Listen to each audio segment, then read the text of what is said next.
सहकारी भात गिरण पनवेल के चुनाव का ऐलान हो चुका है।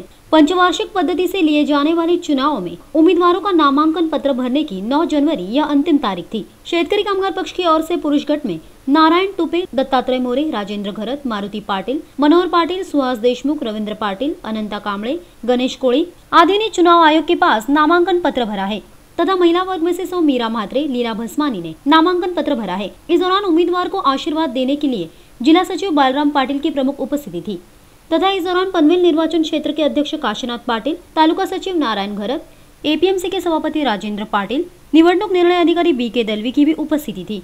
इस दौरान शेतकरी कामगार पक्ष का ही उम्मीदवार विजयी होगा ऐसा विश्वास उम्मीदवार ने जताया। सहकारी भात गिरण पनवेल ची निवडणूक जाहीर झाली आणि आज 9 तारीख आजचा शेवटचा दिवस, हा उमेदवारी अर्ज दाखल करण्याचा शेवटचा दिवस असल्यामुळे आज आम्ही सर्वांनी शेतकरी कामगार पक्षाच्या वतीने उमेदवारी अर्ज दाखल केलेले आहेत आणि आमचे सर्व उमेदवार या निवडणुकीमध्ये निश्चितपणाने विजयी होतील असे मला पूर्णपणे खात्री आहे।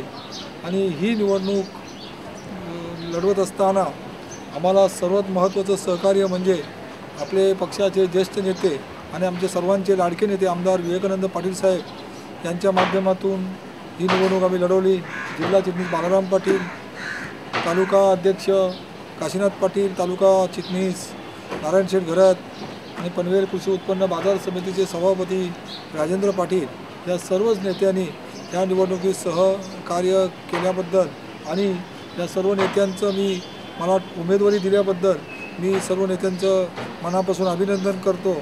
आणि यापुढे या भातगिरणीच्या निवडणुकीमध्ये निश्चितपणाने आमचा विजय होईल अशी मला पूर्णपणे खात्री आहे। आणि या पनवेल तालुक्यामध्ये गेली अनेक वर्ष शेतकरी कामगार पक्षाचा लाल बावटा या भातगिरणीच्या वर फडकत आहे।